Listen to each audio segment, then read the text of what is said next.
Hi friends, this is my first video. இன்னைக்கான வீடியோவில் பார்த்தீங்கன்னா ஒரு ஹெல்த்தியான ஒரு கேக் ரெசிபி தாங்க பண்ண போகிறோம். வீட்டில் இருக்க பொருளை வச்சு வந்து ஈஸியாக பண்ணிடலாங்க. இதுக்கு நான் வந்து ஸ்பெஷலாக வந்து ஒரு இன்க்ரீடியன்ஸ் சேர்க்க போகிறேன். கண்டிப்பாக மிஸ் பண்ணாமல் வீடியோ பாருங்கள்.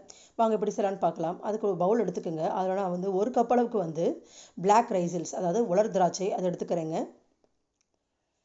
இதில் நம்ம வந்து ஒரு கப் ரெட் வைன், நான் ஆல்கஹால், இதில் வந்து ஆல்கஹால் நான் ஆல்கஹால் இருக்குது. இதில் நான் ஆல்கஹால் எடுத்துக்கோங்க. இது ரொம்ப உடம்புக்கு நல்லதுங்க. இதை நம்ம சேர்த்துக்கலாங்க. இதை வந்து நைட்டே வந்து ஊற வச்சு காலையில் வந்து இதை யூஸ் பண்ணிக்கலாங்க. பாருங்கள், ஃபுல் அண்ட் ஃபுல் வந்து அந்த ஒயினை வந்து குடிச்சிருச்சு பாருங்கள் நம்ம ரைசன்ஸ். அவ்வளோதான், இது தனியாக எடுத்து வச்சிடலாம். இப்போ வந்து ஒரு மிக்சி பவுல் எடுத்துக்கோங்க. இதில் வந்து நான் ஒரு கப் அளவுக்கு organic sugar, normal sugar, white sugar கிடையாதுங்க, இது ஒரு கப் ஆர்கானிக் சுகர். இதில் நம்ம வந்து சின்னமான், அதாவது க்ளவுஸ், கிராம்பு சேர்த்துக்கலாம். ஏலக்காய் ஒரு 5 ஏலக்காய் சேர்த்துக்கோங்க. இதெல்லாம் கிரைண்ட் பண்ணிட்டு வந்துடுங்க. பாருங்கள், இந்த மாதிரி பொடியாக வரட்டும்.